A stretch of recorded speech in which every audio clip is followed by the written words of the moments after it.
Madame, Monsieur, bonsoir et merci d'être avec nous. À la une de l'actualité ce soir, le Sénégal prend la gouvernance du Forum panafricain sur la migration. Notre pays succède à l'Égypte et abrite la 6e édition lancée par le ministre des Affaires étrangères. La synthèse dans cette édition. Edjamat se dit lésé. Ce village de la commune de Moulamp manque d'eau, d'électricité. En marge d'une assemblée villageoise, les habitants ont lancé un appel au chef de l'État, Macky Sall. Présence d'entreprises sans impact social dans une localité en proie au chômage des jeunes, entre autres. La commune de Fan.E Amitié alerte et rappelle à ces entreprises le concept de responsabilité sociétale d'entreprise. Fin du variant Alpha pour reparler du putsch en Guinée la semaine dernière avec nos confrères du journal Le Quotidien dans votre rubrique du samedi, article de la semaine en fin d'édition. Bienvenue à tous.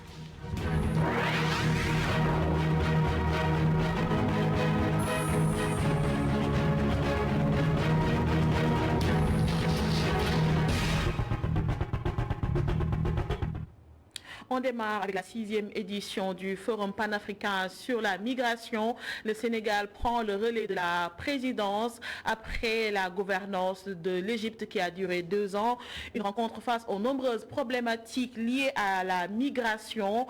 Selon le ministre des Affaires étrangères, la préférence nationale, l'intolérance et le terrorisme constituent des freins à la migration de travail. Aïssata Tall Sall a présidé la cérémonie de lancement de la 6e édition du Forum panafricain sur la migration. Je vous propose de suivre les explications dans cette synthèse d'Abdourahmane Ly. C'est au cours de cette première journée du Forum panafricain sur la migration que le ministre des Affaires étrangères a fait cette révélation. Aïssata Tall Sall explique que l'une des plus grosses problématiques de la migration est le terrorisme.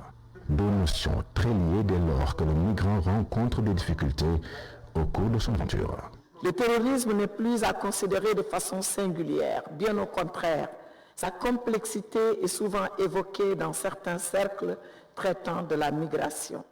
En réalité, de nombreux migrants ont directement fait face à cette menace. D'autres ont été influencés, voire instrumentalisés par des mouvements terroristes au cours de leur parcours migratoire. Par ailleurs, Aïssata Tall Sall considère que la politique de l'emploi basée sur la préférence nationale des pays de destination constitue un autre frein à la migration de travail.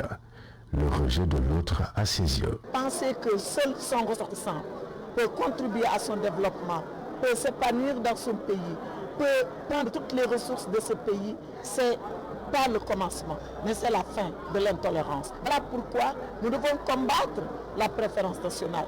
Bien sûr, il y aura toujours des politiques d'incitation pour les nationaux, mais la préférence nationale, elle est trop chargée. Elle est emblématique de ce qu'on peut appeler comme l'exclusion. Entre autres contraintes pour lesquelles elle espère des solutions au terme de ces 2 jours de réflexion. Et ce forum arrive au moment où le président Macky Sall va exercer la présidence de la conférence des chefs d'État de l'Union africaine. Mais c'est un signe du destin. Nous pensons qu'à partir de ce moment, plus qu'il ne le faisait auparavant, le président Macky Sall prendra en charge cette question migratoire. Il la remontera au niveau de sa responsabilité de président en exercice de l'Union africaine pour que ces questions qui vont être soulevées à Dakar, pour lesquelles des solutions seront élaborées à Dakar, puissent trouver application au niveau continental. Nul ne peut lutter contre la migration. Il faut juste savoir la réguler. Conviction du ministre des Affaires étrangères est lancée telle une proposition. En attendant l'issue des travaux qui ont réuni en ce premier jour l'Afrique tout entière. Et direction la région de Ziguinchor dans la commune de Moulamp. Le manque d'eau potable, l'absence d'électricité et d'infrastructures sanitaires préoccupent les habitants de Edjamat. Les habitants de cette localité, oui, du Blouf s'estiment oubliés. Ils ont tenu une assemblée villageoise pour réfléchir sur le développement de leur contrée. Le village d'Edjamat en a profité pour lancer un appel au président Macky Sall pour la mise en place d'infrastructures sociale de base. Hassan Ba et Babacar Diaw, correspondance. Malgré sa position géographique très enviable, le village d'Edjamat situé sur la boucle du Blouf, entre Tendouk et Tchonkessil, vit toujours dans la galère. la localité manque presque de tout. Si vous voyez devant vous, vous avez l'électricité. C'est le poteau qu'on a installé, mais le courant ne marche pas. Ça fait très longtemps qu'on parle de ça. Jusqu'à présent, on n'a pas vu l'électricité, ça ne marche pas. Donc nous, le village constate l'eau potable également. Ça manque ici, dans ce village. Il n'y a même pas de robinet. Bon, nous buvons l'eau du puits. C'est seulement ça. Pour le poste de santé, le village qui a le poste de santé s'appelle Tchonkissi.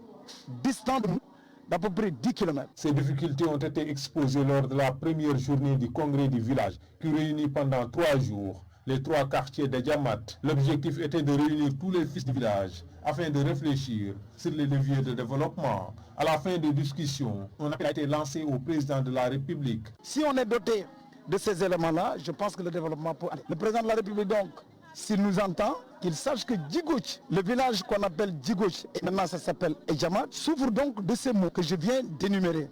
L'électricité, il n'y en a pas. L'eau courante, il n'y en a pas. Parrain de cette édition, le président du conseil départemental de Bignona estime légitime les doléances des populations et annonce qu'elles seront bientôt un mauvais souvenir. Nous avons vu l'implantation des poteaux. Nous avons vu quand même que la Sénélec était là pour effectivement faire un travail avec les populations, avec le comité du village. Et je pense que bientôt, ça sera un mauvais souvenir. Et c'était le pari du président Macky Sall. La communalisation universelle, ce n'est pas en vain mot. Il faut accompagner avec des services sociaux de base. Après le désenclavement de la zone, avec la construction de la boucle du Blouf qui est un véritable bijou, le village de Djamat veut se doter des infrastructures sociales de base afin d'amorcer son développement. Et retour à Dakar, les habitants de la commune de Fan.E Amitié déplorent l'implantation de certaines entreprises qui, selon eux, ne contribuent pas au développement de leur commune. Le maire Pal Samb renchérit et rappelle la responsabilité sociétale des entreprises. Pendant ce temps, l'association Mon Quartier Autrement déroule un programme de 5 ans pour redonner vie au quartier .E qui fait face à beaucoup de problèmes comme le chômage des jeunes et les inondations. Je vous propose de suivre le compte-rendu de Khadija Toudjouf. L'association Mon Quartier Autrement accuse les entreprises d'avoir envahi son quartier le .E. Une situation qui a complètement détruit le cadre de vie de ses habitants, dit-il. Le maire de la commune .E Amitié invite ces entreprises à participer à sa restauration. Il va falloir faire une délégation, rencontrer l'ensemble des chefs d'entreprise, l'ensemble des propriétaires d'immeubles qui sont installés au niveau du quartier du .E pour qu'ils participent à la vie et au cadre de vie du quartier. Parce qu'ils sont là, ils font leurs affaires, dans le cadre de la responsabilité sociétale de l'entreprise. Il faut qu'ils fassent quelque chose pour le quartier. Le maire de .E salue l'engagement des membres de l'association et promet de les aider dans toutes leurs activités. Parce que ce que ces populations font, c'est du bénévolat. C'est la responsabilité, en tout cas citoyenne. Je pense qu'en matière de gestion communale, il faut une participation citoyenne, mais surtout inclusive. Et je pense qu'aujourd'hui, ce qu'ils sont en train de faire doit faire tache d'huile au niveau de l'ensemble du quartier, voire même de la commune. Mais afin de contribuer à l'amélioration de ce cadre de vie, l'association a mis sur pied un programme de gestion de l'environnement et de l'hygiène. On a un plan stratégique sur tous les différents maux qui sont en train d'engendrer notre quartier. Donc c'est étalé sur 3 à 5 ans. Là, on est en train juste de faire le lancement, c'est-à-dire essayer de changer déjà le paysage floral de la commune. Et essayer aussi de faire l'élagage parce que le point, ça fait à peu près, si je ne me trompe, 5 à 10 ans que le point n'a pas été élagué. L'association qui s'active dans le social invite toutes les autorités à contribuer à la réussite de cette initiative. Autre chose, il y a plus d'une semaine, le ministre Aminata Assome Diatta a annoncé la réduction des taxes sur certains produits de première nécessité. Mais chez les commerçants, cette mesure n'a pas apporté le résultat escompté, même si on a constaté la baisse de certains produits sur le marché. Lamine l'Islam d'Afé, reportage. Il n'y a pas encore de changement par rapport à la flambée des prix. Et pourtant, les autorités ont pris des mesures pour faire baisser les prix des denrées.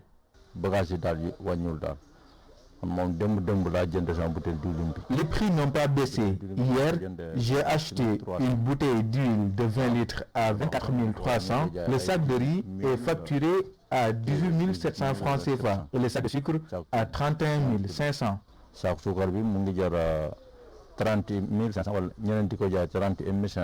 Une situation qui est indépendante de la volonté des commerçants.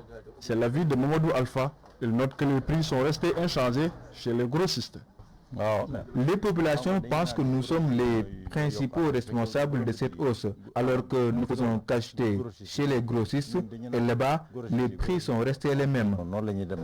Certains appliquent toutes les mesures édictées par les autorités. Ici, nous appliquons les décisions des autorités. Le prix du sucre et de l'huile a baissé, malgré ceux qui achètent les bidons d'huile à 4 000 francs et ils vendent le litre à 1 200 francs. Du marché de la Gueltape. Lors d'un conseil national de la consommation, le ministre du Commerce avait annoncé la baisse des prix de certains denrées de grande consommation, tels que le sucre, l'huile ou encore le riz. Et plus d'une semaine après la fixation du prix, des commerçants tardent à appliquer l'arrêté ministériel. La pêche au gré de l'hivernage embarqué en cette période ne fait pas l'unanimité chez les pêcheurs. Néanmoins, à Soumbédioune, pêcheurs et commerçants se livrent au dernier réglage malgré le ciel qui s'annonce pluvieux. Par ailleurs, ils magnifient les informations livrées par la météo. Pape Daouda Faye, reportage. Le secteur de la pêche connaît l'influence de la saison des pluies et les acteurs sont partagés sur la question. Selon Moustapha Kébé, les descentes en mer dépendent de la situation climatique. À propos du port de gilets de sauvetage, il y a encore des réticences. Même si c'est l'affaire de Dieu, aujourd'hui j'avais pris la décision d'aller en mer, mais avec le climat défavorable, j'ai renoncé. En allant en mer, je mets des gilets, même si tous les pêcheurs ne les mettent pas. Mais pas comme tout le monde quand même. Juste non loin de là, à Sdjei, près d'une pirogue, il regarde les pêcheurs débarquer. Il est revenu de la mer depuis ce matin, car le climat n'était pas favorable à une partie de pêche à cause de l'hivernage. Ce pêcheur salue le fait que la météo donne les informations au quotidien. Avec l'hivernage, il est difficile de faire un calcul. D'ailleurs, ce matin, on était en mer. Et pourtant, lorsqu'on partait, le climat était favorable à la pêche. Mais après, il y a eu des vents et de la pluie. Les informations de la météo aussi nous aident beaucoup, car cette situation était annoncée par la météo. À quelques mètres, Abdouahab Diallo observe le déroulement des activités sur les quais de pêche. Ce marailleur affirme que l'hivernage a paralysé son commerce. Avec la pluie, le poisson devient plus cher car les pêcheurs ne vont pas en mer.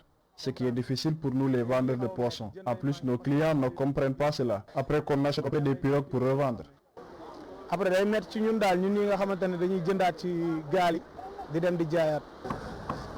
Pendant ce temps, les pêcheurs semblent vigilants durant la période d'hivernage.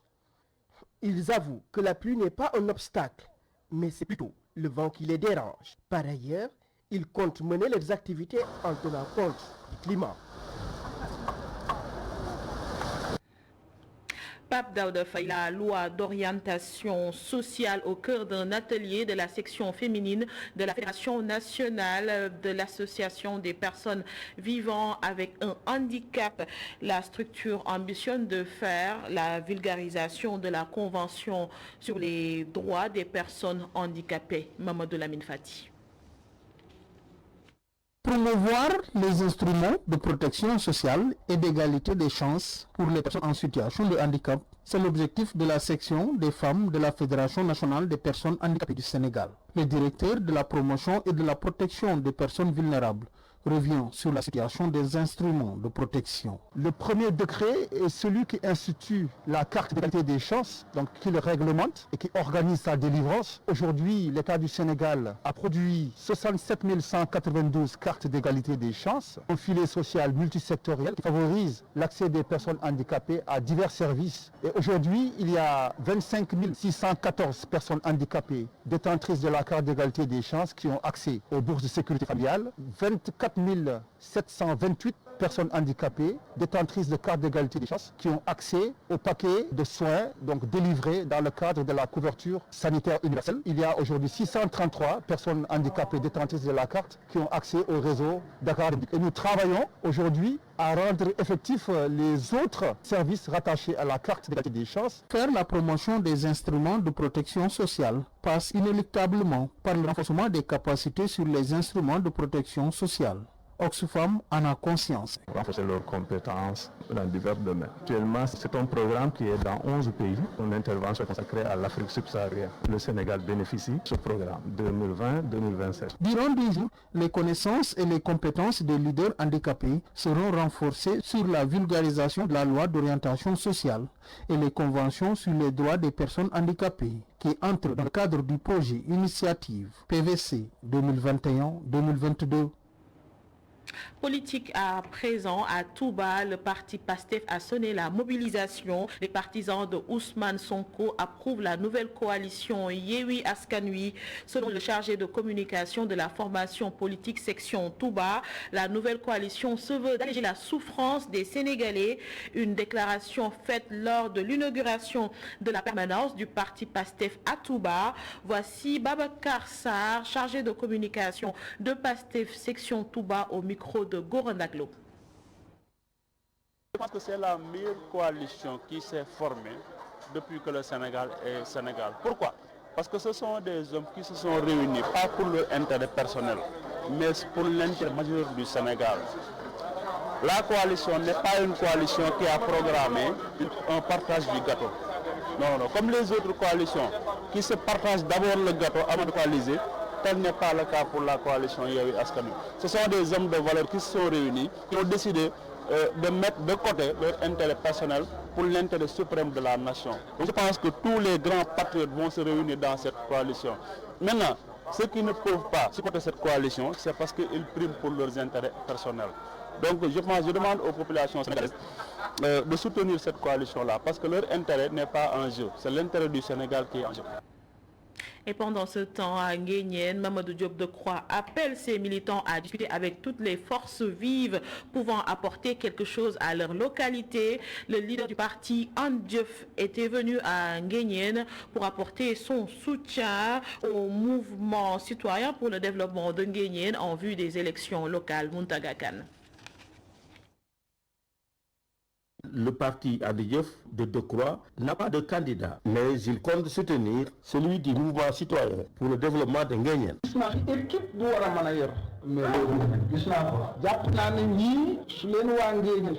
L'équipe qui est devant moi est en mesure de présider aux destinées de la commune comme il se doit. J'apprécie aussi l'organisation de cette rencontre. Les gens sont venus des villages environnants et aussi de la commune. Et ce sont tous des gens responsables.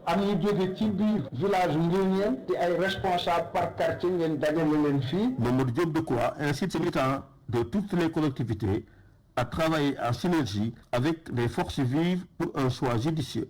Nous demandons à nos militants partout où ils sont dans le rang quelqu'un qui peut valablement être maire de la commune et gérer la commune comme il le faut, il faut soutenir ce camarade-là. Il en a profité pour rendre un hommage mérité à Ousmane Tanor Dieng, qu'il qualifie d'homme d'État hors pair. J'avais un grand respect, une grande considération pour Ousmane Tanor Dieng. Pour ses qualités, il ne parle pas beaucoup. Quand il parle, il dit ce qu'il a à dire. Il ne se met pas de choses qu'il ne maîtrise pas. Et ensuite, c'est un homme d'État, il ne passe pas son temps à raconter des choses, parce que s'il disait ce qu'il savait, ce serait autre chose. Les membres du mouvement qui n'ont pas encore choisi le candidat continuent de se concerter afin de trouver l'homme qu'il faut. Et reparlons du coup d'État survenu dimanche dernier en Guinée. Le lieutenant-colonel Mamadi Doumbia a renversé Alpha Condé. La CEDEAO et l'Union africaine ont condamné ce putsch. Doumbia, le nouvel homme fort, est désormais à la tête du Comité national de redressement et de développement. Pour le quotidien, c'est la fin du variant Alpha. Plus de détails dans votre rubrique du samedi, article de la semaine avec El Hadj Malick Cissé et Augustin Mandan.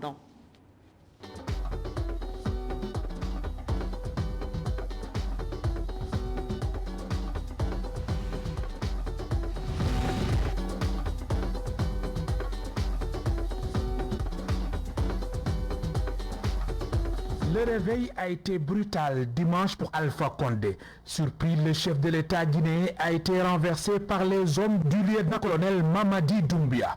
Le journal Le Quotidien barre à sa une fin du variant Alpha.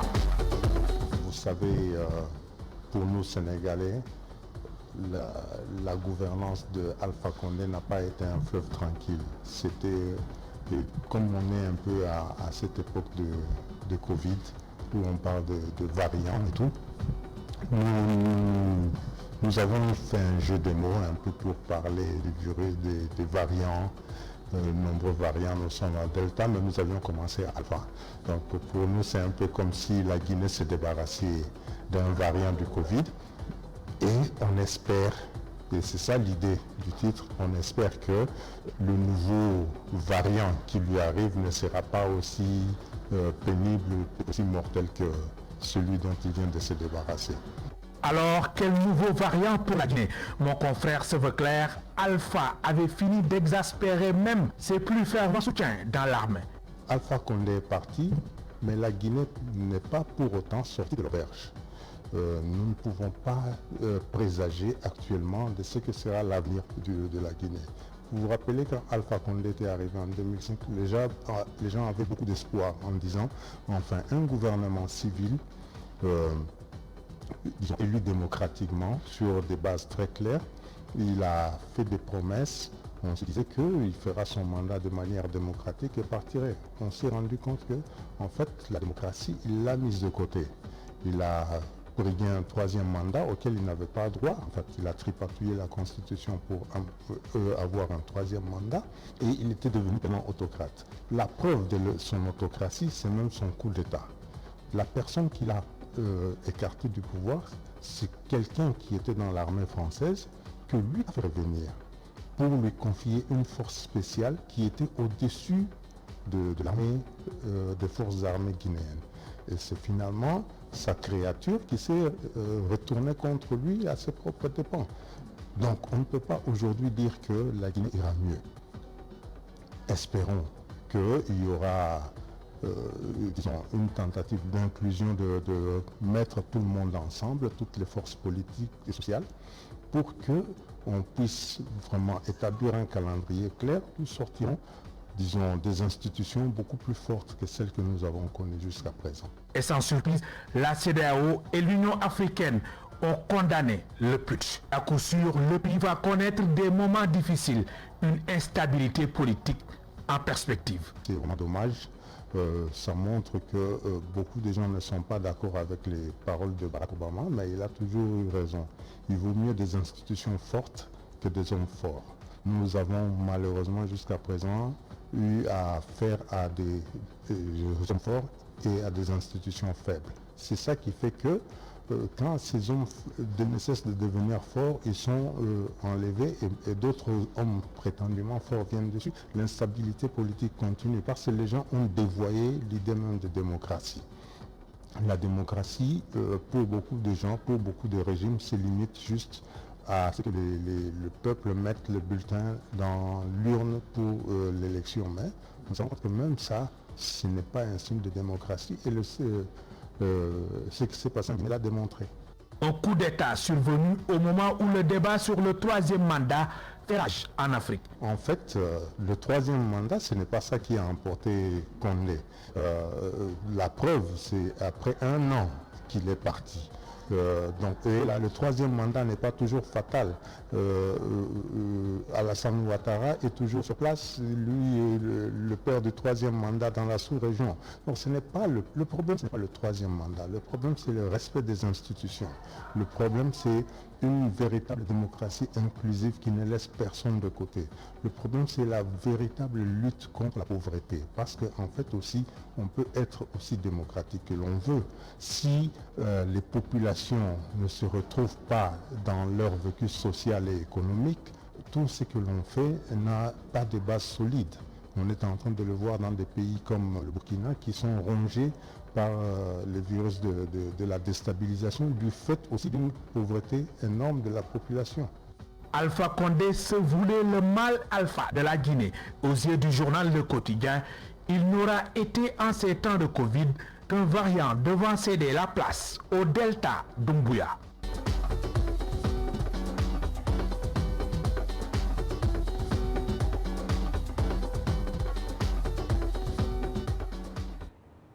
Elhadji Malick Cissé, merci. Et c'est ce qui met un terme à ce journal. Merci à vous de l'avoir suivi. Mais restez informés sur www.emedia.sn. Je vous retrouve demain pour un autre 19h45. Bonne soirée.